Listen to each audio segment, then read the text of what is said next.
Okay, welcome back, everybody. Please take your seats.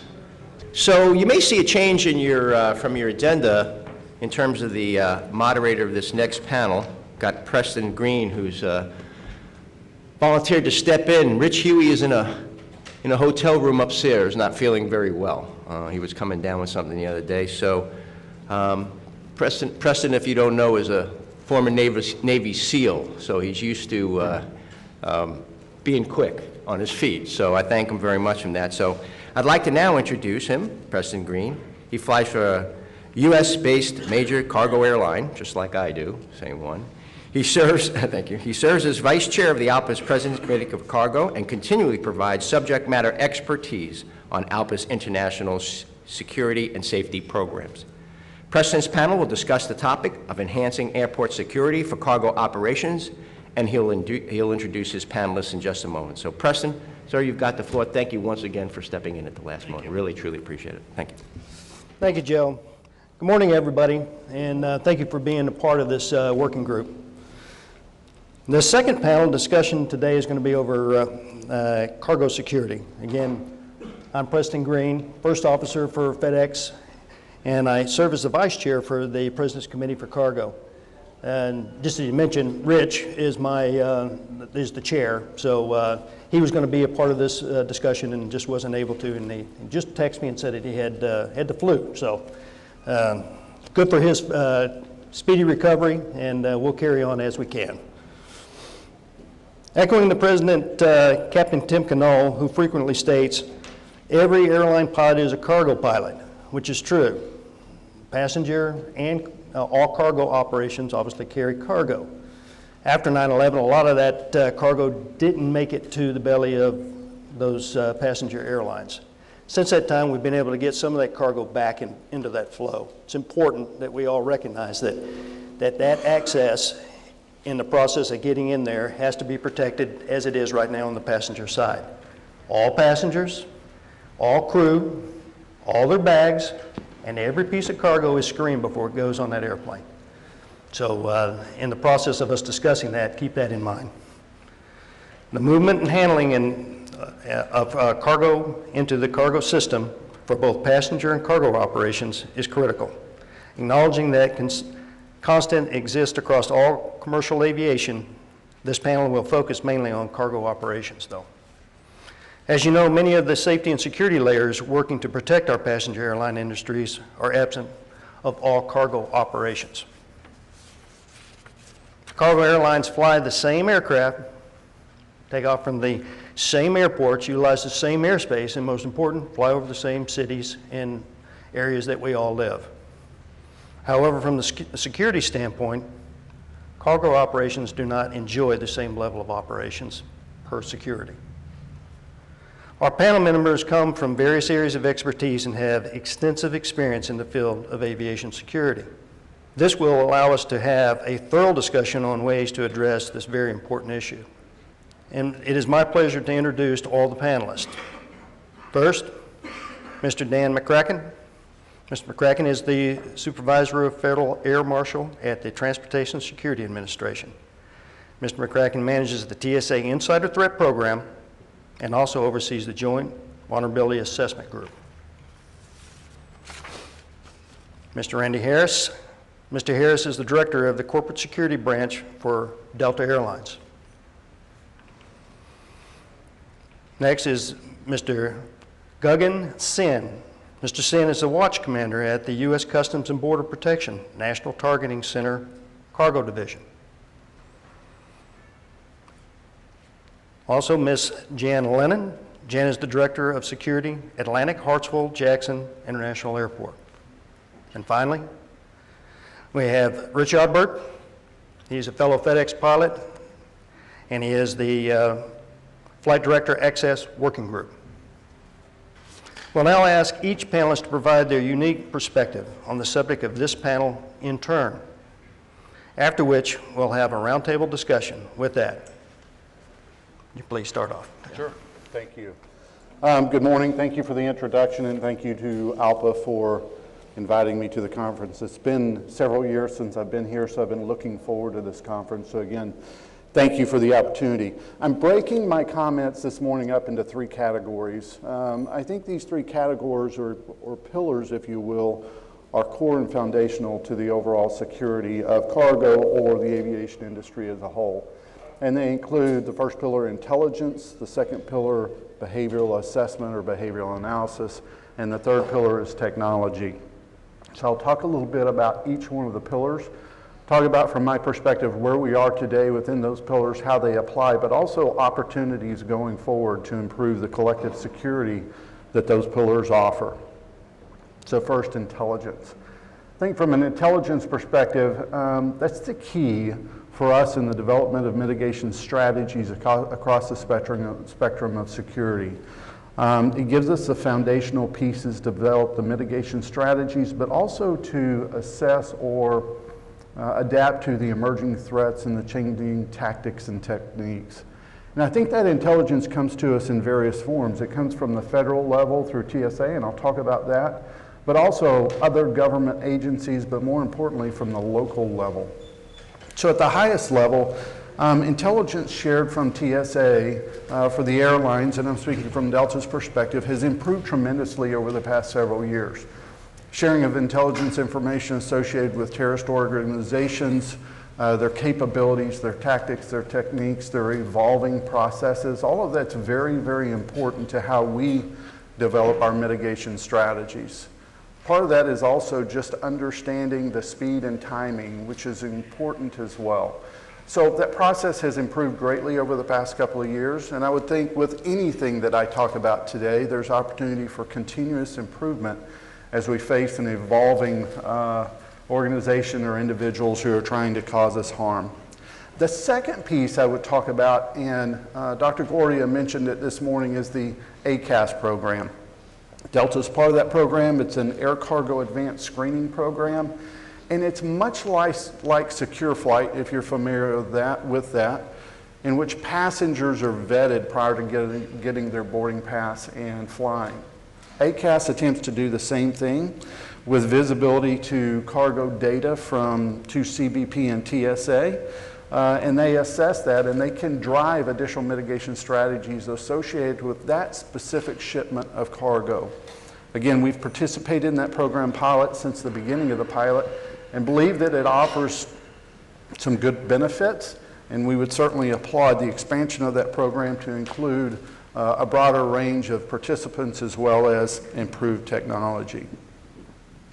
I think the challenge for me from a local level is as we get into individual airports, you get into individual jurisdictions, individual organizations, and so the process flow of intelligence at that local level is probably not as robust as we would like to see it. I think that's the real opportunity, is to understand the specific threats with a specific airport location, but also any ongoing assessments of personnel who work in that location and so forth. Airports conduct their own individual evaluations of risk and threats associated with the airport. It's typically done through the airports and local law enforcement. I think from an entity or a stakeholder at that airport, especially around operations such as cargo, I think that would be one opportunity that I would say that we could continue to focus on and enhance. And in fact, this was actually one of the recommendations that came out of the Aviation Security Advisory Committee in 2015 on ways to improve.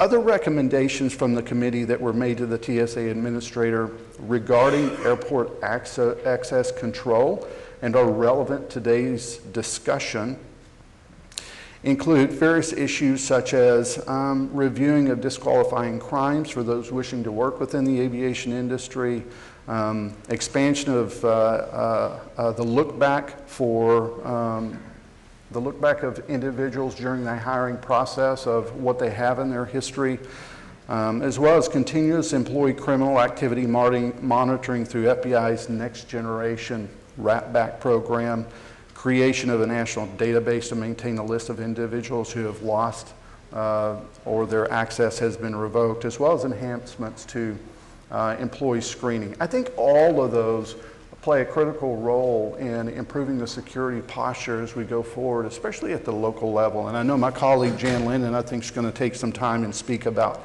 some of those possibly.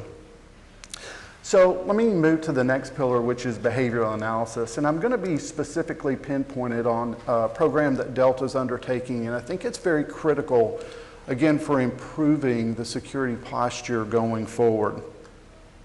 The real question is, what is the something in see something, say something, right? I think we all have that thought.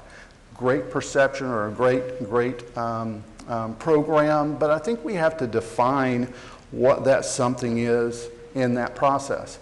I think the utilization of security professionals throughout the industry is critical in continuing to drive improvement in the security posture, again, not only across cargo, but across the industry as a whole.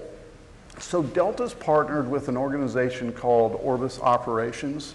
They're a U.S. operation, and they provide training to our elite forces, some of them being the Navy SEALs. And they provide that training around behavioral analysis. And so Delta has partnered with Orbis to develop a training program for our employees, and it's around advanced situational awareness for our employees. This training aims to really reemphasize some of the innate critical thinking capability that we all have in identifying anomalies in our daily lives. The anomalies are what we routinely assess for threats to protect ourselves.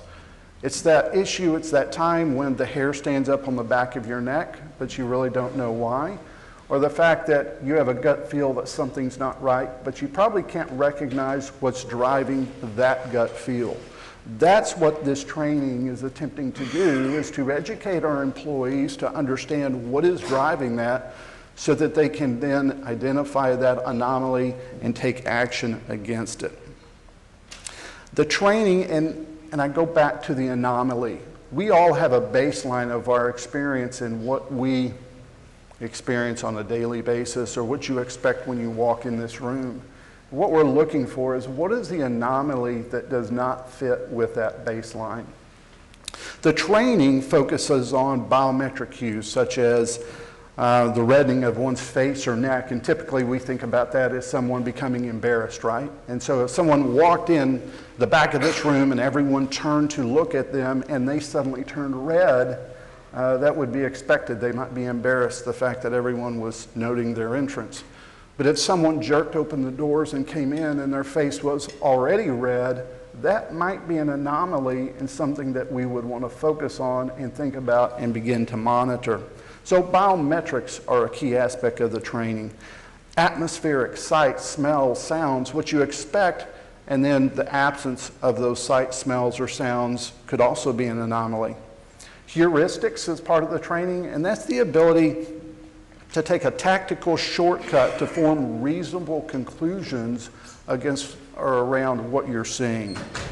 Geographics, natural lines of drift, where people move, where passengers move, and the fact that if you walked into an airport and saw someone in plain clothes behind a ticket counter, that would be an anomaly and something that you would have to focus on. Kinesics, body language. It's interesting in the training, there's a photo of 3 small children sitting there and you can tell that they're getting in trouble, but you can distinctly tell through body language, A, the one who implemented it, because he's got a sheepish grin, the one who is very concerned that they're caught and is concerned as to what the punishment is going to be, and then the third one who is just mad at the fact that they got caught. So using body cue and body language to understand the anomalies is critical. This is a 1-hour training that we're looking to roll out to key areas of our employees. And again, driving recognition of what our baseline expectation is, identifying those anomalies is really the see something, say something. It's also important to note that it gives them specific action. I hear so many times people come up and say, wow, I saw something suspicious and I didn't know what to do. So we give them options. A, if you identify an anomaly, you can continue to monitor for additional anomalies. You can immediately report, or it may be such that you have to take action. But the requirement is, if you identify 3 anomalies, it requires reporting in action. So a defined process for our employees to engage. What I'm most excited about in this training is that it's applicable across the board. It's applicable to me as an individual walking in a public environment, no matter if it's at the airport or not, but it applies to the public areas. It applies across cargo. It also applies to internally, right? Whether or not I see an anomaly with a colleague becomes a very important and realistic aspect of that training. Behavior analysis is not limited to simply that aspect, but that was one piece that I wanted to share with you. Finally, the third piece is technology. Technology plays a critical role in securing cargo, whether it's X-ray, ETD, explosive detection, whatever that may be, it's a critical role, and we've got to ensure that we're aligning that detection capability with the commodity that we're screening for. One piece that is important to Delta and many of the carriers is the recognition of third-party canines. We see that as a critical component of moving forward and improving the screening of cargo. Today, Delta, we use third-party canine for screening of cargo, but it's above and beyond regulatory requirements because regulations don't specifically allow us to use canine to meet our regulatory requirements. So again, we use canine above and beyond. One issue that we're actually partnering with the Atlanta airport on, specifically around cargo, is creating a checkpoint from where cargo flows into the airport. At that checkpoint, again, this is above and beyond regulatory requirements, but at that checkpoint, we're looking to utilize canines. A, to rescreen the cargo as it comes through, but also to pay attention to those individuals bringing their cargo through. So canine can also screen them. I would leave you with one final comment, and it's a question that we at Delta continue to ask, and I don't have a solution. But the question is, how do we create the space race for technology? We know that individuals out there are working to overcome our mitigation strategies and overcome our technology capabilities. So how do we create that space race that drives technology to the next step, to the next level, to meet those future requirements and those future demands that we're facing, not only today, but as those, again, who would try to cause us harm evolve their tactics and techniques? How do we get in front of that? Thank you. Thank you very much. Mr. McCracken. Thank you. Once again, I'm Dan McCracken. I work for the TSA. I work with the Insider Threat Program there. I'd like to thank ALPA for the opportunity to sit on this panel, and I appreciate Randy going first. Reason being is because the TSA's Insider Threat Program has been developed from a holistic approach, and Delta's approach in addressing security is making that turn and coming into this a new realm of a holistic approach. The TSA assesses that groups or individuals can increase their knowledge of security and operational effectiveness within our aviation domain through observation and by recruiting or co-opting existing insiders. Our current definition that we utilize within the TSA is anyone with access and/or insider knowledge that allows them to exploit vulnerabilities in the transportation system. This broad definition has been validated by recent events, and the department's strategic response has been supportive in the TSA's efforts. All that to say, when we start looking at the potential of who could be an insider within transportation, it's easy to start looking at our own company first. Our employees, our contractors, our former employees, because they have a specific set of knowledge and skills. They have awareness of the transportation security throughout the transportation domain.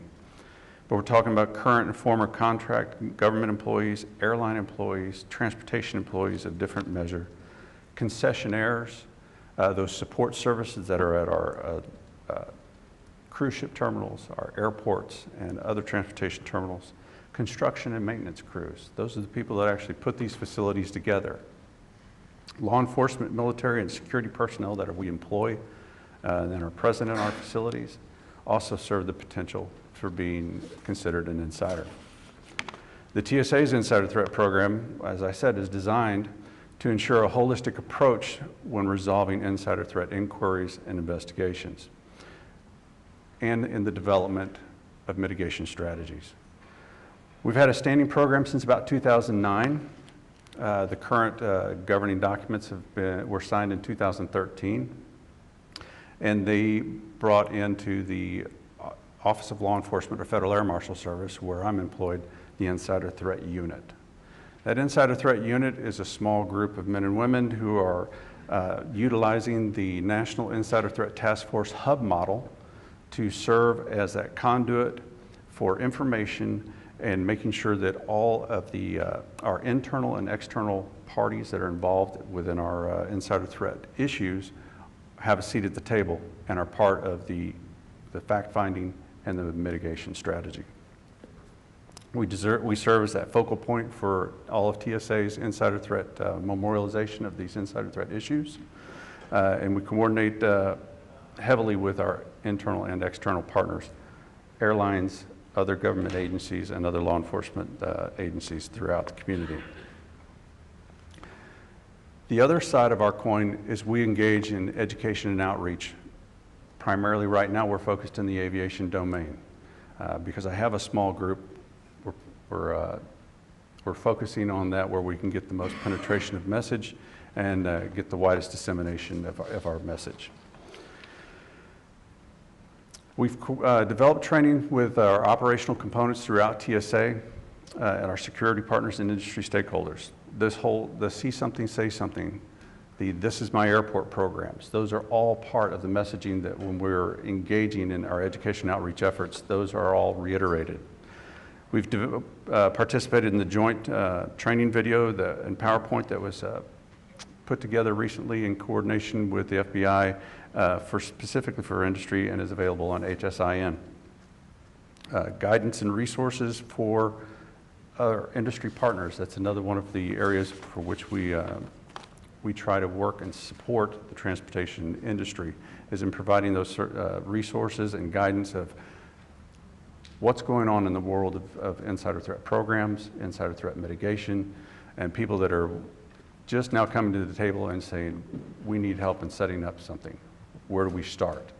We begin with those conversations about what is it that you're trying to protect? What are your biggest fears? What are the consequences? And we help start shaping their conversation so that we can provide the functions, we can identify the functions that need to be provided in an insider threat program. But the entity that comes to us can develop its own structure to provide those functions. In our education and our outreach, we talk about drivers and indicators on the insider threat. Traditional motivators, money, status, ideology, ego. Observable behaviors, which is what Randy was touching on. Those observable behaviors come in different varieties. They're the physical actions that people will take. They're cyber activities, the behavior that are on our systems and off our systems. And then there's those personality traits, psychosocial behavioral indicators. All those to say there's a vast variety of potential indicators out there. And most of these have historically come from past experiences with dealing with insiders, which most of the research right now seems to come out of the financial realm.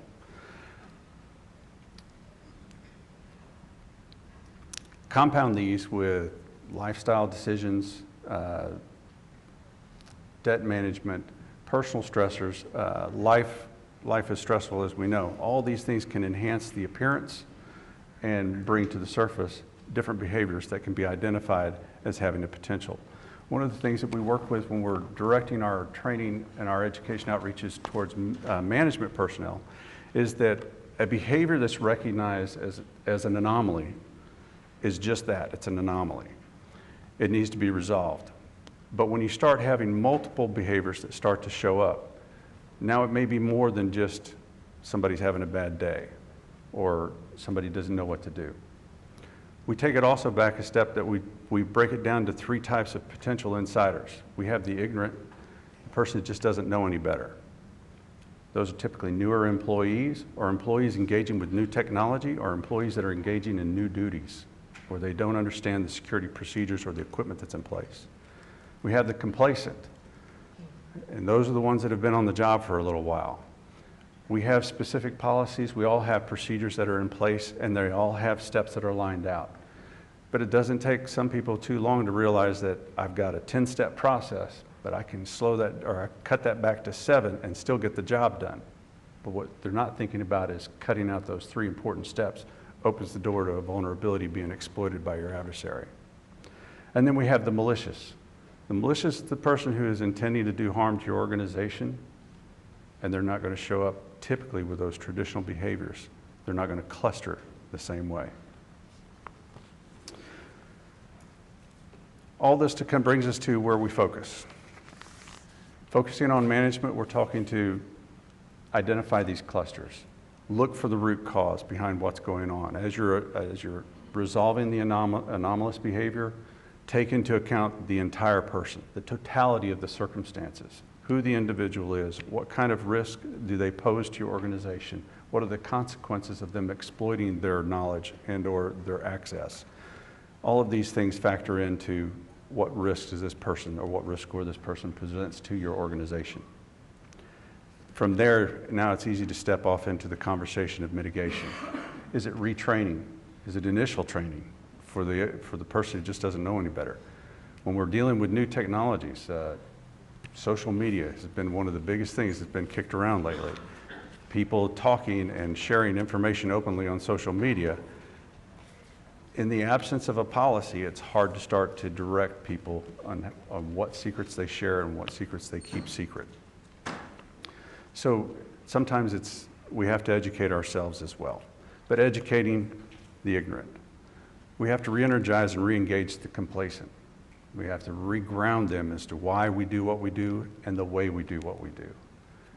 When it comes to the malicious, hopefully through a holistic approach, we start seeing them before things go bad.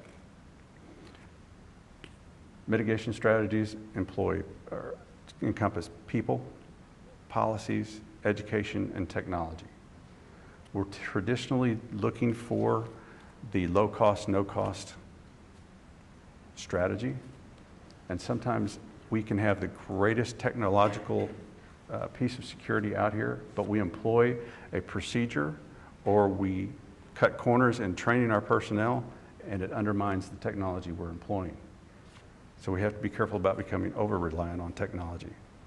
But that good, solid blend about educating our workforce, keeping them engaged, and supporting them with the appropriate technology, that's where the core of our mitigation strategies will lie. Thank you. Thank you. Mrs. Lennon, please. Good morning. Again, my name is Jan Lennon. I'm the Director of Security for Hartsfield-Jackson Atlanta International Airport, and I too want to thank ALPA for inviting me here to participate on this panel. What my colleagues have spoken to you about is the employee in itself and its insider threat. I remember the panel prior to this when someone spoke about what keeps you up at night, and insider threat keeps me up at night. And that is because the insider threat, that employee can do so much damage before it is detected, because they have so much knowledge, so much information, they understand the operations, they collaborate with other employees to do such harm. And then they have access to our most powerful apparatus there is, and of course our passengers. So what I want to do first of all is just discuss with you some of the things, some insider threat mitigation strategies that we have implemented at Atlanta. What are some of the things that we would like to see to happen nationally? So for Atlanta, for example, and this may be many airports in the United States, last year, as you well know, we still retain the world's most busiest airport. We had 104 passengers that came through over 104 million passengers that came through our airport, as well as currently we have a little over 63,000 employees, not to mention countless guests that come through our airport. The rideshare, Lyft, and Uber program that has tripled in the volume of people that are accessing our airport in public areas. So, and then the airport is undergoing a $6 billion capital improvement program on top of this, which we're talking about adding additional cargo warehouses, hotels, cosmetic lifts for the domestic terminal, a new concourse, a 6th runway. So I'm saying all of that to say is that the real estate of the airport is growing, so the passenger load is going to continue to grow, and the employee base will continue to grow. And on top of the employee base, you're talking about we have to adjust and be mindful of a new generation that's transitioning into the workforce that has a whole new set of values than what we have. And you have to look at what is the best fit, what employee is the best fit for the aviation industry, and that's what you're looking at.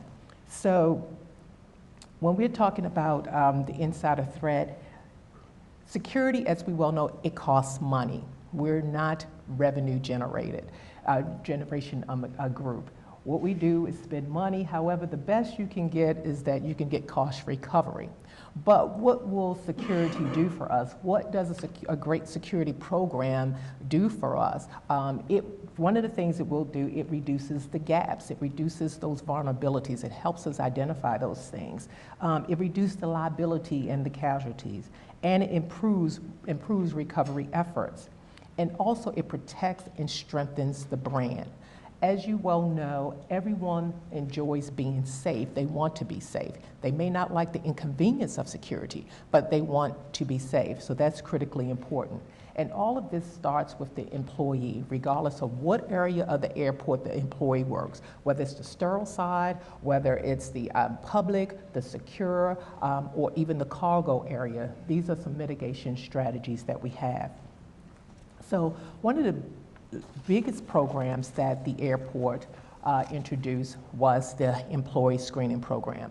I know you all are aware of the gun smuggling incident that happened in Atlanta, but it just didn't happen in Atlanta. It is happening and it's still happening across our United States airports. You have human trafficking that has increased drastically. You have drugs. So it's a lot of things that our employees are engaged in as a result of them having access to the airport, and it's a mode of transportation to continue on with this criminal lifestyle. So with the screening program, we have a screening checkpoint that our employees must enter prior to going into the sterile part of the airport. We also have a side of parking lot, which is Delta's parking lot, that does the same type of screening before their employees enter the secure part of the airport. And those persons at this, they go through a walk-through metal detector. There's wands. Their bags are screened through an X-ray machine. And then we also have inspection portals designated throughout the airport. So wherever the employee may go, there may be an inspection going on. And then we also will do closing of certain portals where employees would initially go to do screening, but we're trying to direct them somewhere else. And that's part of the TSA Insider Threat Program team that we work closely with, because we want the expectation of that employee to know that they're going to be screened than not. That has been a very successful program for us in trying to identify, prohibited items not being introduced into the sterile area, and then also some of the activities that our employees are engaged in, as well as inspections. We do a lot of stadium style inspections, as well as wanding, especially trying to check their bodies, things that are in their pocket, in their coats, that are in their bags, that we do not want to have introduced in our areas.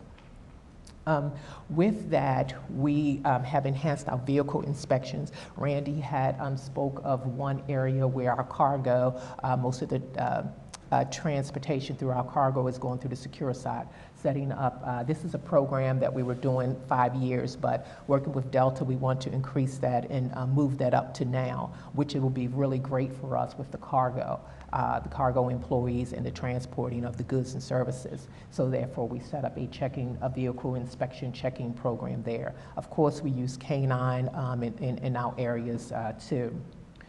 Also, we use a badge activity audit report. A badge activity audit report is what we do as randomly. We send a company a list of names. They send us back their employee's schedule. When they submit us back the schedule, then we match their schedule up with their activity with their badge. Because what we have found that the incidents that has happened at our airport, the employee was not working. The employee was actually off, and they came in because they still have access on that badge, and came in and was engaged in criminal activity. So with that information, when we see some discrepancies there, then of course we share that intel sharing, which is critically important, and start looking at trends and looking at the employees and provide that information to law enforcement so that if something is there, we can be able to detect it and deter it immediately as soon as possible. We have activated a 90-day non-use activation of your badge. If the badge is not used in 90 days, and this is just right now, we're concentrating on a particular population right now at the airport, then the badge would automatically deactivate. That person would then have to come to the office with a supervisor so that we can determine what is going on. Because a lot of times employees leave and the employer has not informed us that the badge needs to be deactivated or the employee no longer exists. So we're trying to close that gap so we can deactivate that badge so that we won't have badges out there. Because if someone close to you, where you don't have areas, where you don't have biometric, anybody can know your PIN number possibly and access our areas. So that's another thing that we have implemented. We talked about the vetting process. Randy had spoke about a 2-year vetting process, which is now, of course, TSA is mandated that there must be a 2-year vetting process, and that came from the ESAC committee group as well. But along with that, things that are moving forward with is disqualifying crimes. Disqualifying crimes, there should be some crimes that should just be permanently disqualifying, that this person is just not a fit for the airport environment. For example, I'm sure a person who robbed a bank, they served their time, they may even got out of school, came out and got their degree, master's degree in whatever banking industry that is, but I'm not sure if a bank would still hire them even after 20 years from now. So we have to really look at some of these disqualifiers, and some of them should be permanent disqualifiers, and look at the look back period. The time should start once the person, the 10-year or the 15-year should start from the time the person is released, not from the time of the conviction, because that person has not given you an opportunity to show if their good faith, should we say. So we are looking at that. We do intel covert operations, as I mentioned, with joint operation with TSA inside a threat team. That is a collaborative effort that we meet every 2 weeks and decide on what areas we're going to focus on from information that we have received from employees or from our undercover operations. 6-month company expiration, we have reduced some companies to only 6 months. That's another way to close that gap, because if you have a large population when you do not have not returned your badges, a high accountability of badges like over beyond the 3% or 5%, we do 3%, but it's actually 5% federally, then we're going to put you on a 6-month expiration date on your badge so we can close that gap as well. So that is happening with us. We do CCTV monitoring. Of course, we have over, I can't even imagine, cameras, over 2,000 of them, that we have someone monitoring at all times, not every single camera, but specific areas. When we receive information from Intel, there's specific areas that we may focus on for a period of time so that we can gather information and provide to our law enforcement. So again, we can help detect that criminal activity as soon as possible from our employees. We do require badges for the public area. So I know maybe some airports it's not a requirement right now. It's not a TSA federal requirement imposed on us, but that is something that we have done previously, and that's because of the way we're operating. Our concessionaires that work in the public area a lot of times have to go in the sterile area and work at another store. So we've always made that our public area, if you work in the terminal, that you must have a SATA badge. That still gives us an idea who is actually working at the airport. Because if you just have anyone or that employer just hiring anyone because they work in a public area, that person is still a serious threat to us.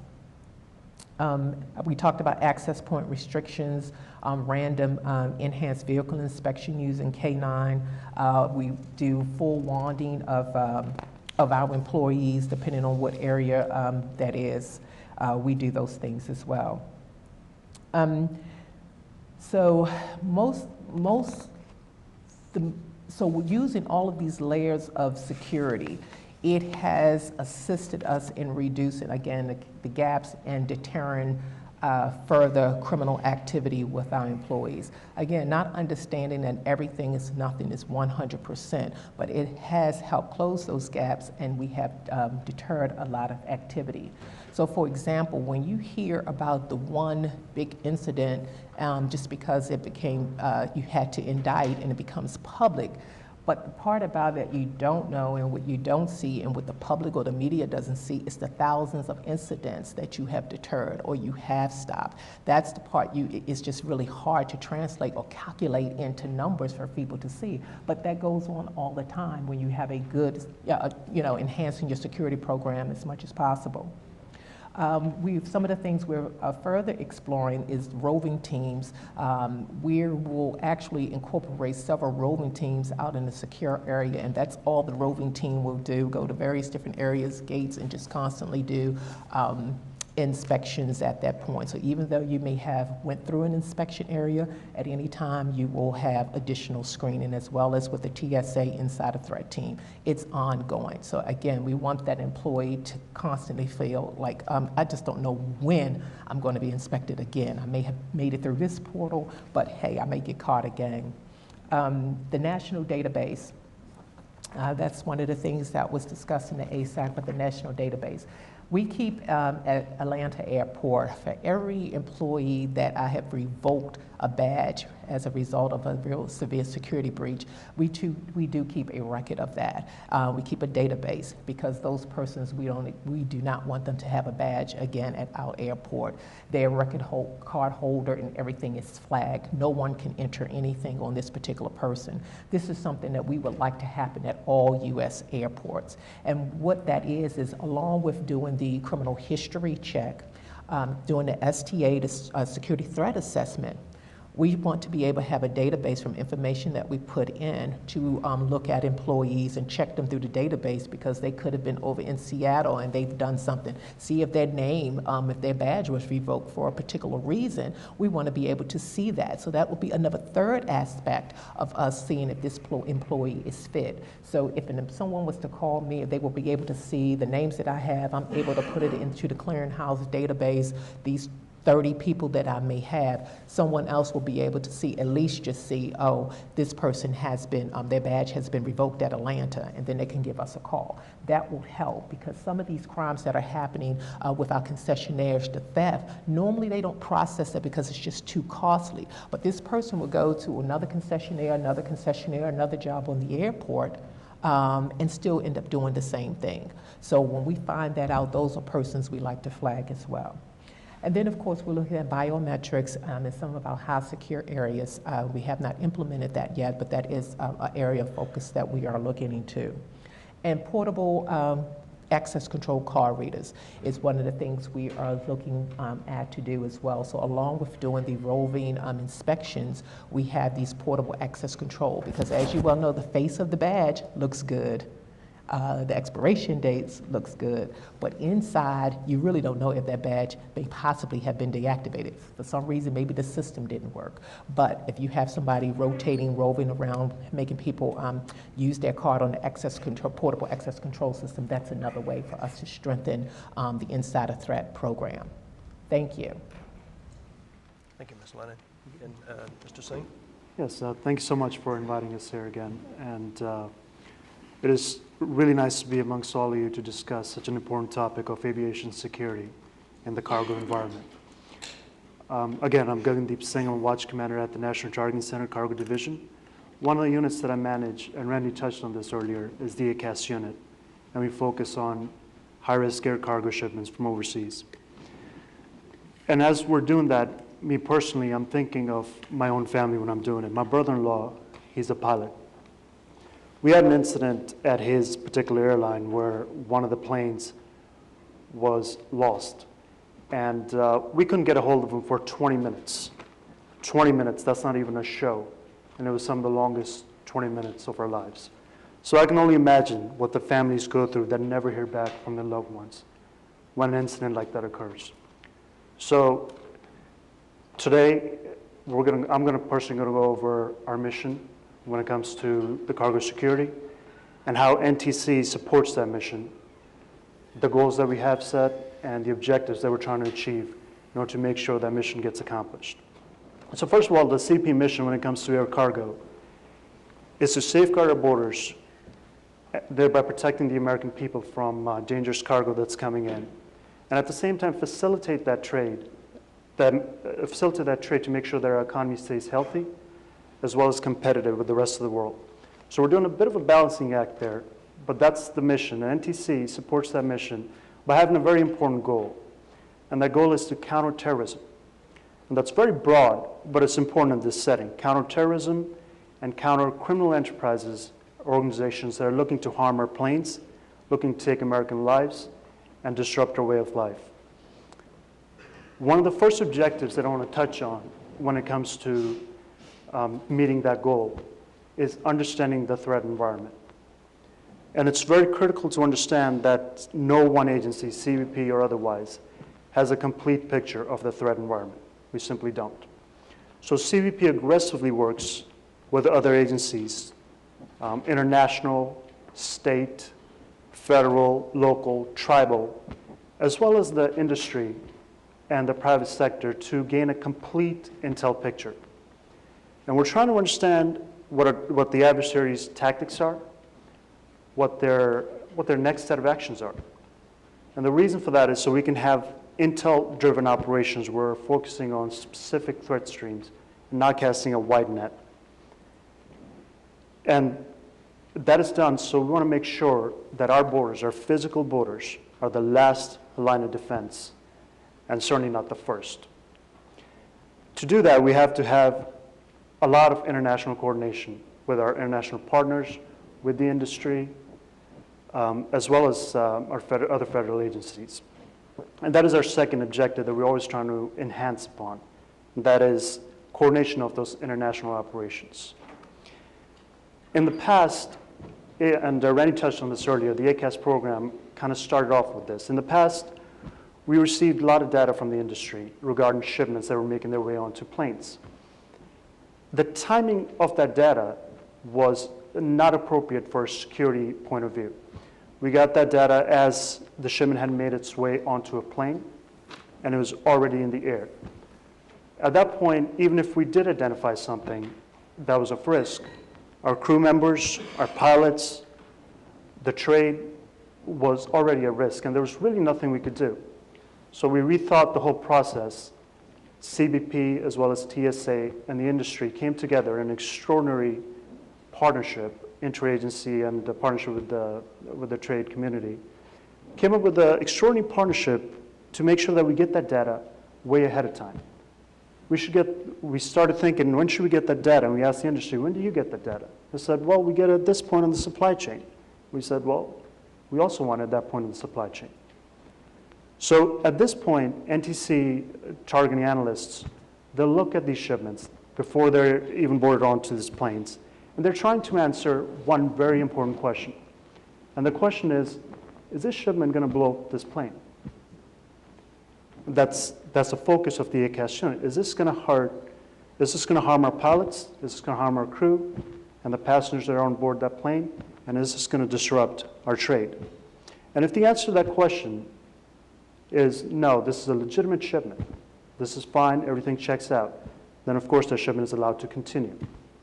If the answer to that question is maybe, and when I say maybe, what I mean is that there's so many flags with this shipment, per the data that we've been presented with, that we have further concerns. We'll reach out to the industry and we'll ask them to take a look at that shipment and provide us with additional data to alleviate our concerns. Industry will take a look at that shipment, our carriers, our freight forwarders, they'll take a look at that shipment and they'll get back to us and say, you know what, we looked at it, CBP, there's nothing wrong with the shipment. Everything's fine, everything checks out, and here's everything you requested. We'll take a look and we'll say, you know what, you're absolutely right. this shipment, what you provided alleviates our concerns, so we're going to let the shipment continue. However, if the answer to that question, is this going to hurt our plane?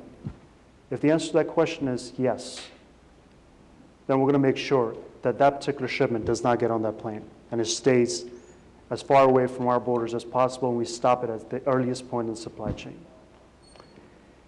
The partnerships with the agency and that multi-layered approach allowed us to have a critical force multiplier, and we were able to gain such a depth in defense that was so critical in this setting. These are just a couple of objectives that we're trying to achieve, and they would be so tough. They're already tough, but they'd be even tougher if it wasn't for the partnerships that we have with the industry, if it wasn't for the interagency partnerships we have with TSA as well as our international partners. And I look forward to the discussions we're going to have on this topic. So certainly, thank you. Thank you, Mr. Singh. Rich? Preston, thanks. I'm Captain Rich Odbert, ALPA member. I work right now presently as chairman of the Flight Deck Access Working Group. To those ALPA pilots in the room, that might sound familiar as the National Jump Seat Committee, but the work that we do right now, we bridge the gap between all the airline operators, both cargo and passenger, and the PIC's role in access to the flight deck. As a pilot that was flying the morning of September 11th during the attacks, and as many of us were, I know I'm dating myself now, but as many in the room probably were, my outlook to aviation became threat-based that day from that point forward. It's no longer about pointing the pointy end at the sky and just having fun. You realize a real tangible threat when something like that happens in your life. So what we really work to do, and I'm not going to have as many prepared remarks as the others because I'm also kind of helping to step up and cover for Rich, although Rich is twice as fit and twice as smart, but I'm trying to step up and cover for Hughey a little bit. What we do, we continually bridge the partnership that we have to work with the regulators, the operators, and the pilot in command. We work to ensure that the pilot in command assumes an active role in not only that last layer of screening, but hopefully not that last layer of defense of the aircraft. There's 75%, probably more than that now, of pilots that commute the airspace system every day just to get to work. Commuting, it's not just a choice, it happens by merger acquisition, by airline sales, it just happens, it's just part of the system. So as the regulations change, we find a lot of disparities, sometimes find a lot of different ways that operators have to uniquely configure their operation to meet those requests. One of our current projects right now is we're trying to reinstate the international use of CAS. We worked hard to establish CAS, which is the Cockpit Access Security System. That system is, in partnership with the other agencies, really developed into, as an ALPA-initiated system, it's developed into a great risk-based system that has alleviated some of the valued resources for both the airlines and the screening portals.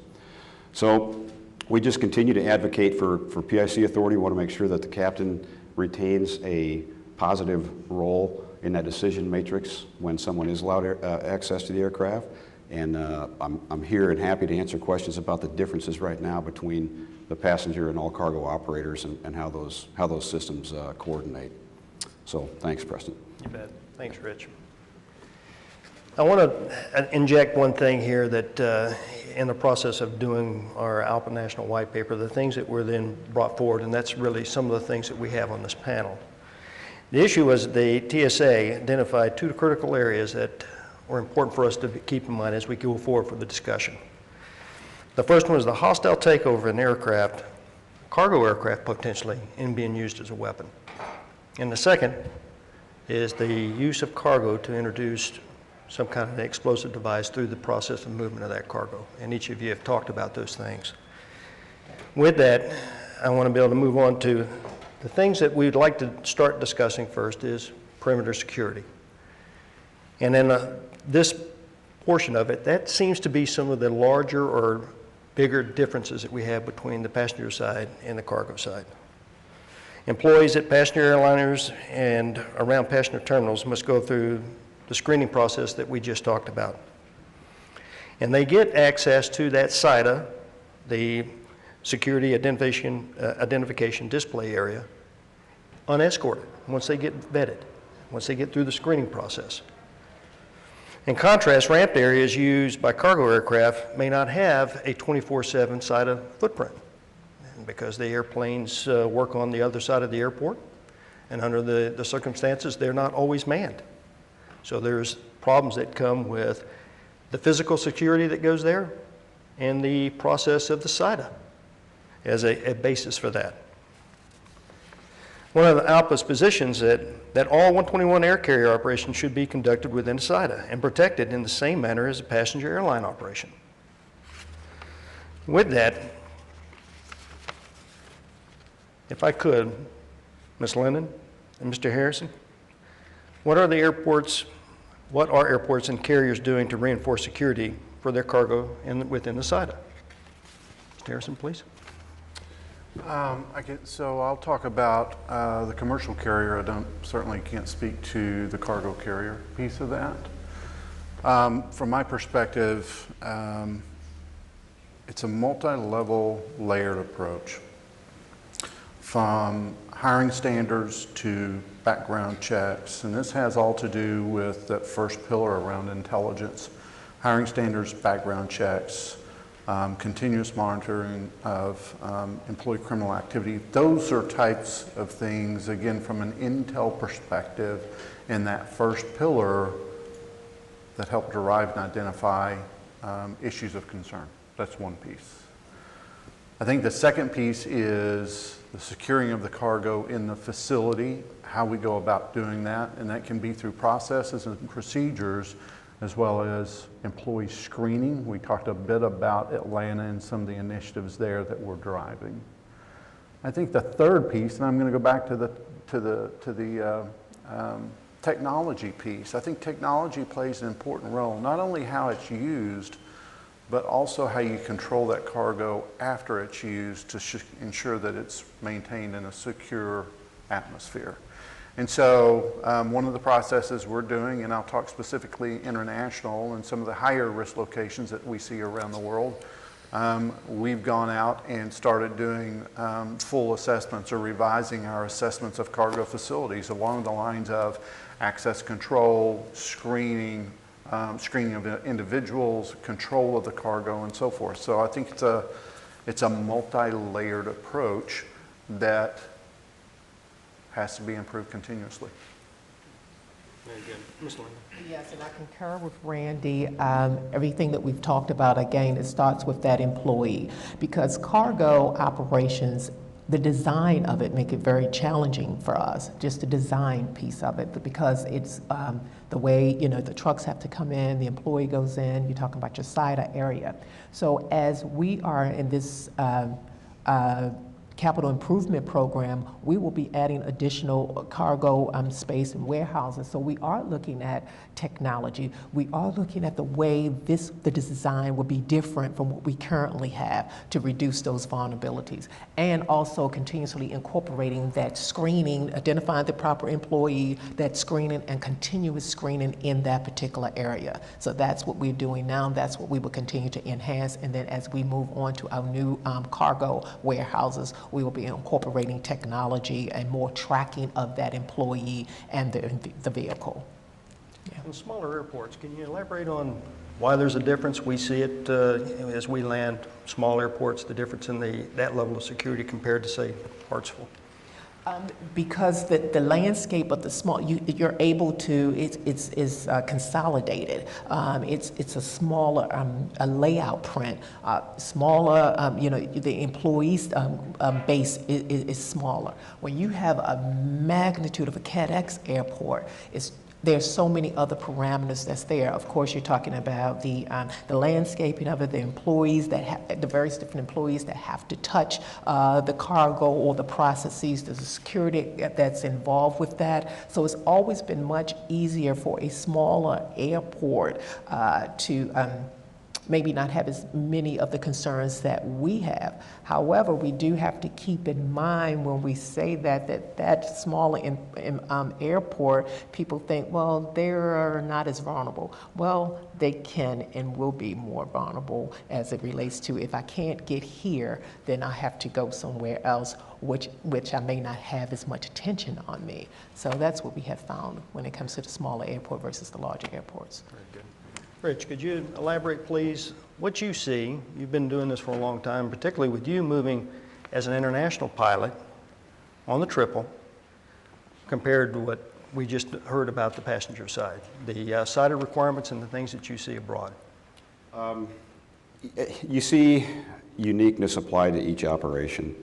And I know, we're fortunate, I think, that the companies are keenly aware, but I heard a lot of data bits today from everybody saying, well, sometimes you have 10 bullet points that need to be addressed, and it's easier to just do 7 because that's what moves the operation along.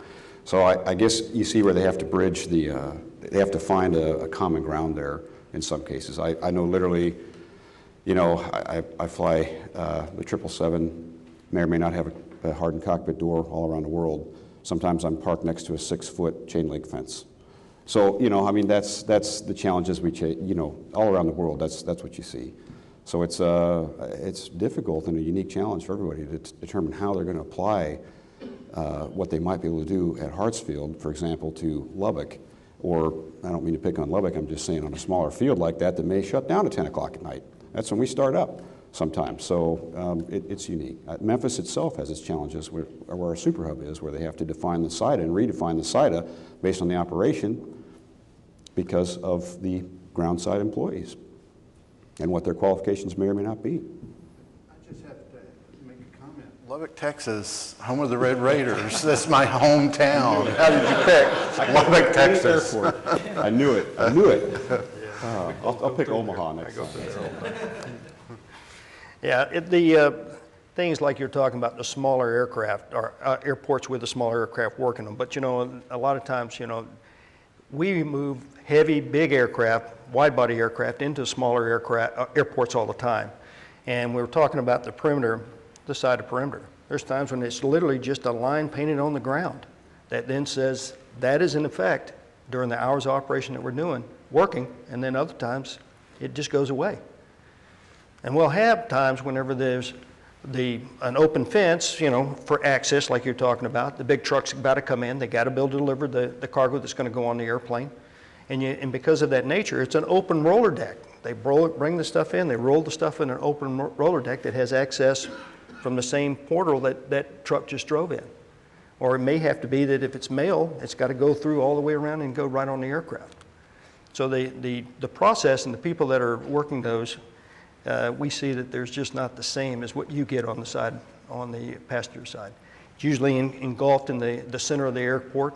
That gives you better protection. There's more layers, just as we discussed. And we just don't see that as the viable portions of it that we experience on the perimeter. And we work really the perimeter of the airport. Yeah, I think it's unfortunate that we don't have someone from a cargo carrier here to respond to that, because I've got to say that from a commercial side, I've actually reached out and talked to some of them about their processes and procedures, and actually adopted some of those because they go above and beyond. And I think there are some mitigation strategies. Again, I'm not well versed to discuss those, so I wish they would have been here to have that conversation and respond. I'd like to carry on to another subject here. The anti-hijacking procedures referred to as our common strategy. They were created in the 70s, and then it was done by a collaborative group between the FBI, the FAA, airlines, ALPA, and other groups. And they were revisited and revised after 9/11 for the right reasons. It was an intent to put together procedures that we could use to help mitigate some threats that come to us directly on the airfield and more specifically on the aircraft. It was based upon 3 things: having a hard door, having trained people, and having TTMPs, tactics, techniques, and procedures to build and mitigate those issues. Unfortunately, in the cargo side, we're starting to see more and more development of aircraft that are being delivered, freighters, that have no IRCD, intrusion-resistant cockpit doors. Because of that, it defeats some of the problems or the TTMPs that are developed for that common strategy. And it leaves the burden onto the company then to have to come up with their own TTMPs to build a gap that process. And in some cases, that's not as robust as we'd like. Because of that, ALPA's had their position, at a minimum, cargo aircraft should be equipped with secondary barriers if they can't be equipped with the intrusion-resistant barriers that we talked about earlier. Because of that, I'd like to ask to the panel, do you see any reason why security requirements for all cargo carriers should be any different from those of passenger carriers? And Mr. McCracken, I'd like to start with you. Well, you do have me slightly at a disadvantage because I do not work in our Office of Security Policy and Industry Engagement. They would be the better office to respond to your question. From our standpoint, in the security assessment section, we're looking at security from the whole big picture. And so when we start talking about inside the aircraft, now we're talking about crisis management. And we are focused prior to that from the insider threat perspective on when we're talking about insiders and the exploitation of access by insiders. So that would be a different conversation to have. And then that one we've already actually touched on. How do you vet your individuals? How do you do perpetual vetting and monitoring and resolve the anomalous behaviors? Once we go inside and we're talking about crisis management, I'm going to have to defer that to another section within TSA to address. Ms. Lennon?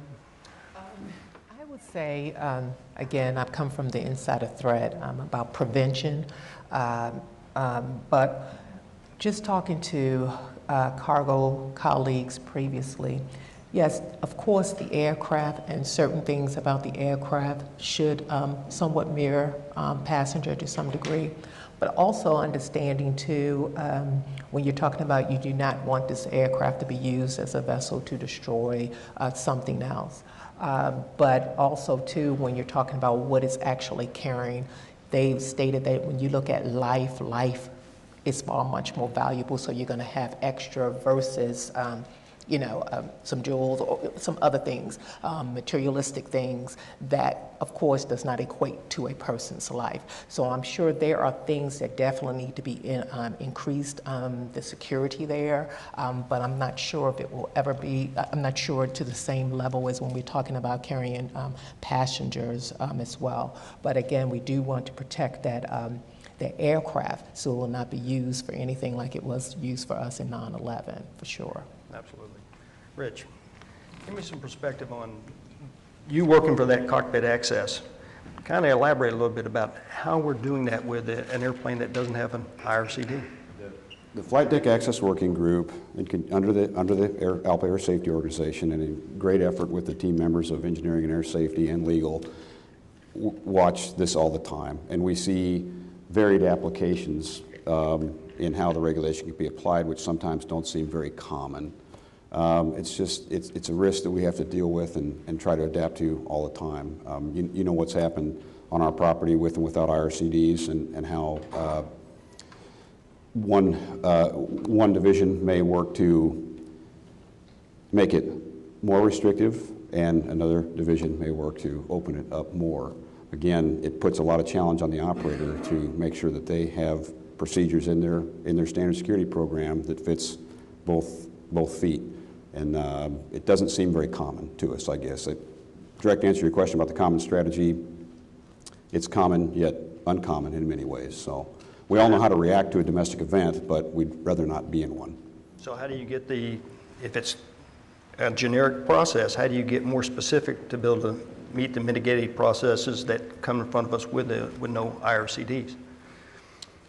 They have to continue to develop reactive processes. You don't want to be in a defensive position. You'd rather be in a proactive, I'd rather train the crews to be the last line of security rather than the first or last line of defense. So that's what we continually work with PICs to make sure they challenge credentials.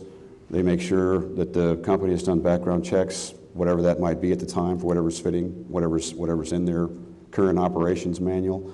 And it puts a lot on the PIC. Even if it's what seems to be a commonplace request of just, say, an offline pilot, they still retain the responsibility to make sure they do that final security check on credentials. So a lot's left to the operator. Uncommon. Yeah, the vetting process that we have to go through, obviously, for people that come on board that flight deck, and the final line of that is the decision of the PIC. It has to be. The in-flight security coordinator is the person that's going to make that final call. That's right, because once the park brake is released, that's who's got to deal with the rest of the flight. Yeah. So in a cargo airplane, it's a little different that we have authority over the airplane once the door's closed, from stem to stern. It's the whole thing. Whenever our FFDOs go on board, it's a little different. The passenger side, once the door's closed and the cockpit door is closed, then we have a bit of a corridor and secure area. For Delta, you don't have any aircraft that operate with non-IRCD aircraft. You know, it's all up and to standard. But do you have any input to the group over, if you had to induce that, your AOSSP is developed based upon that hard door. It's based upon the common strategy. It's based upon the FFDO SOPs. If you had to go and somebody induced an airplane without an IRCD, what would it do for you? Well, for us, we'd have to go through the risk mitigation process, much like we do from the safety process, right? Is understand what the risks are, but go through the risk assessment process and then develop mitigation strategies or additional processes or procedures. We'd have to look through the whole process, right? It's an interesting question, and I understand the dynamics.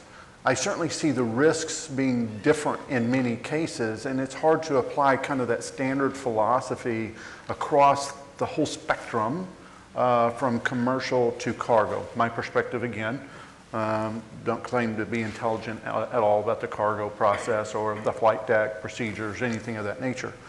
But I go back to the risk assessment process, and if the strategies don't align based on differences in the system, then what are those processes that must be changed to get you closer to meeting the requirements or the intent of those requirements? Obviously, the passenger airlines looking at, you know, secondary barriers to give a backup to the primary barrier. So I wanted to ask Mr. McCracken if from the insider threat issue and what we see for the passenger side, any difference that you see for the cargo side? No, I mean, everything starts with vetting.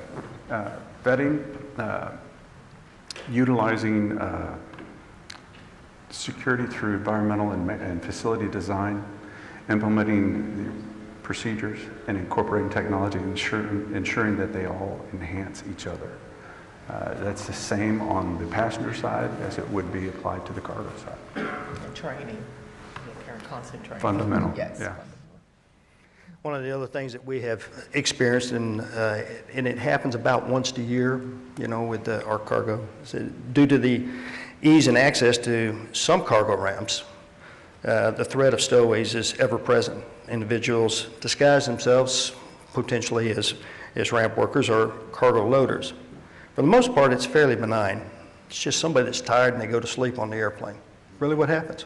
They're back there pushing cans around and getting them in place, and they go to sleep.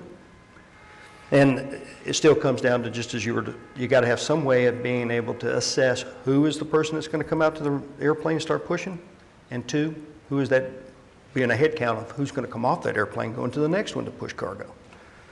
But inevitably, that's what happens. We end up with somebody, at least once a year, that gets a free ride somewhere. And you can imagine with, yeah, it was Lubbock. It was, I'm just... This last one. Yeah. So you end up with a person that comes off of the back of the aircraft, and he's behind the barrier. He has to get his way known, come into the barrier, go through it, and then identify himself to the crew. So if you have an airplane with not a hard door, and this happened, then he shows up into the cockpit.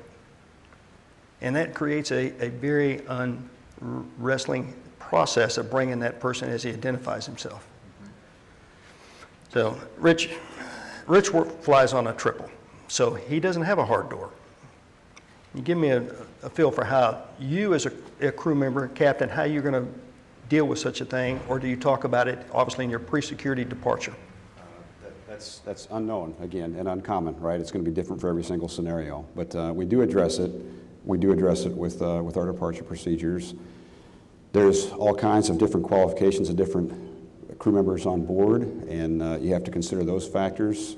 The absence of a stopgap there is significant, and it's briefed every time before departure how we're going to deal with that. Yeah.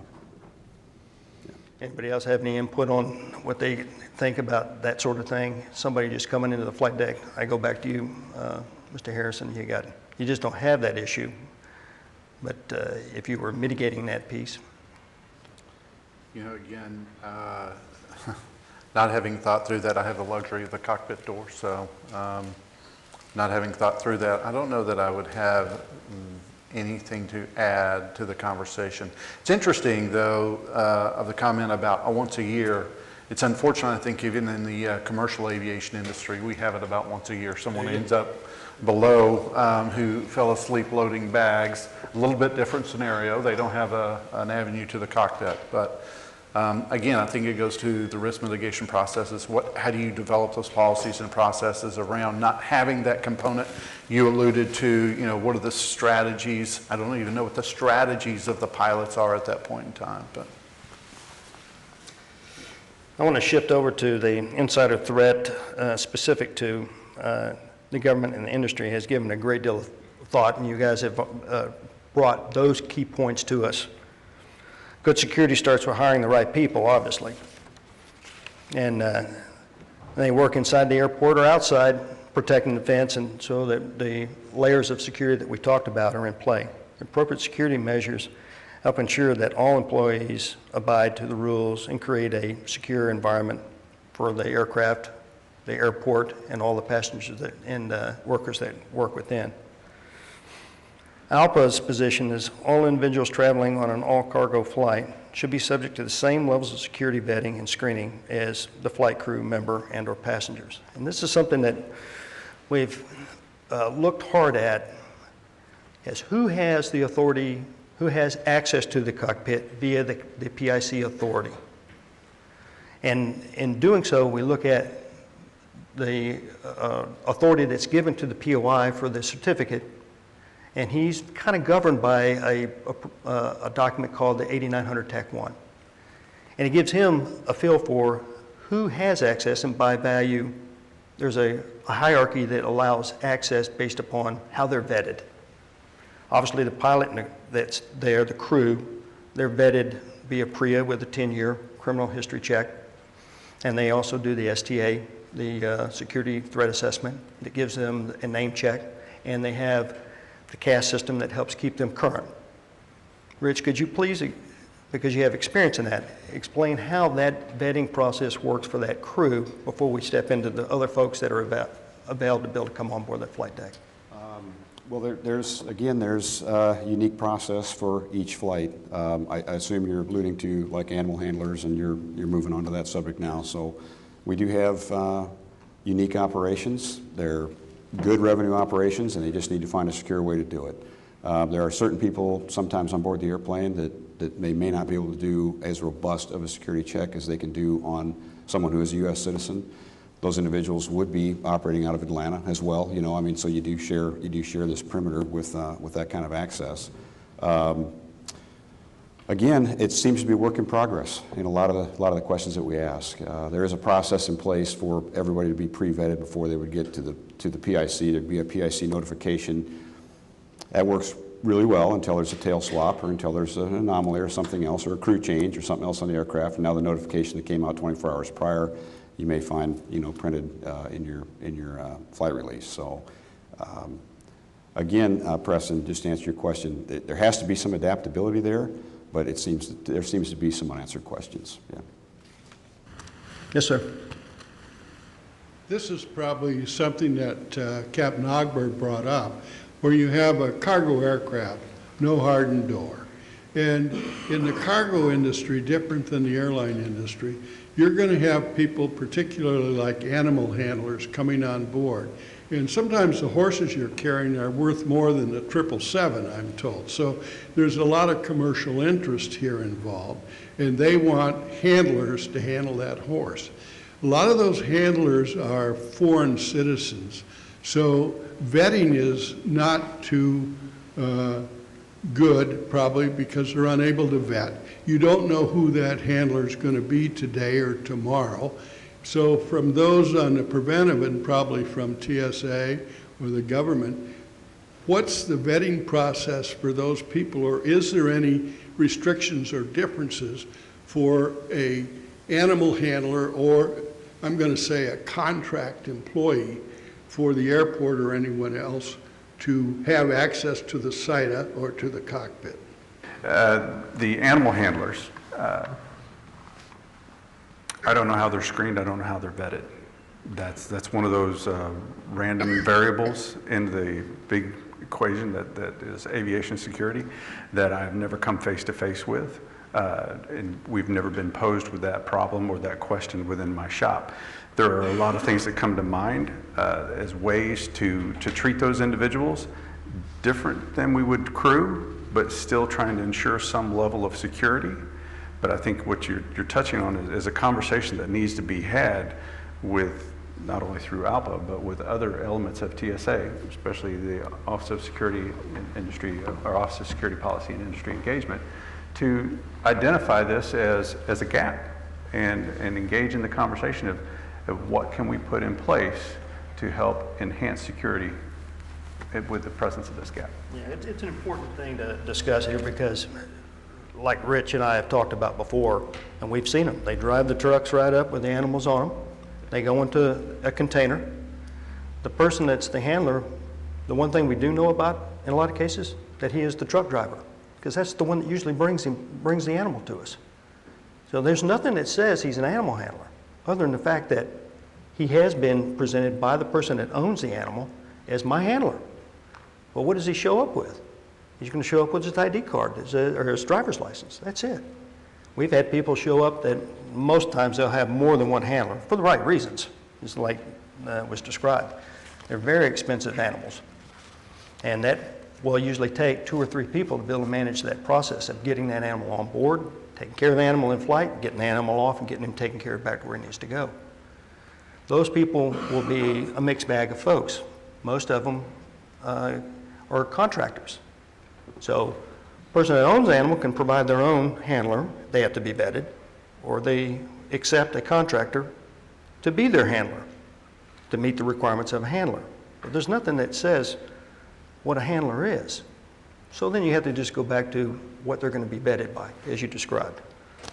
So we get folks that will show up with a California driver's license. They have a Guatemala passport, but no visa. So is that person been vetted properly to be the person that should be? And it goes to this international question of what that vetting process should be. Rich, you pick up animals sometimes in Saudi Arabia. Yeah, the question, it goes back to the operator there on how they're going to define that. But it is unique because that is one individual that actually, by FAR, can be on the flight deck. But it doesn't really define exactly what those qualifications are to put them there. And I don't know that we've completely, the ASO has asked those questions, and we'll get answers sooner or later, but I don't know that we've defined exactly what those qualifications are. Conversely, the simple fix is a hardened door, right, on those type of flights, right? And that can be facilitated most of the time, but not always. And then, as I said, and as our question reminded us, there are certain individuals like that that actually do have, there's a process there. We just want to know exactly what is that process. Yeah. Any other questions? Yes, sir. Kind of builds on the question that we were just dealing with. If we can't, and we don't understand what the vetting process is for these folks, they're already on our airplanes. Maybe somebody can talk to, has there been findings and studies or whatever as to the indicators, or if you're a poker player, the tells that these bad guys might give off before they might perpetrate an attack. I mean, so if we can't tell who's in the cockpit or riding along on the flight deck of a cargo airplane, are there some behaviors that they might emanate that we've seen historically that we need to look out for as pilots to have an idea that there might be something off here that we might need to keep an extra eye on this individual? Yeah, it's for the most part, 99% of them just want to do exactly what they love animals, and they want to take care of animals. And they do a really good job on the airplane of taking care of the animals. But it goes back to the point that we made over the common strategy. You either have to have the regulator provide something to help you mitigate your threat and have procedures you can fall back on, or you have to have it developed at a lower level that we talked about. That's going to be in your FOM, the Flight Operations Manual. That's with the company. And sometimes there's a divergent between those two in the process of the regulator and how that gets done. These are some of the things that we've identified as being problems that we need to work out. It was an excellent discussion. Thank you very much for coming. I want to thank each of the panelists for offering up your experience, your knowledge, your specific view on the views for the discussion and the scope that it was placed. Especially want to thank the audience for participating in the discussion and for taking the time to attend today. And with that, thank you very much. We'll close on this Security Conference Committee. And Joe? Thank you, Preston. I appreciate a fascinating discussion. Thank you.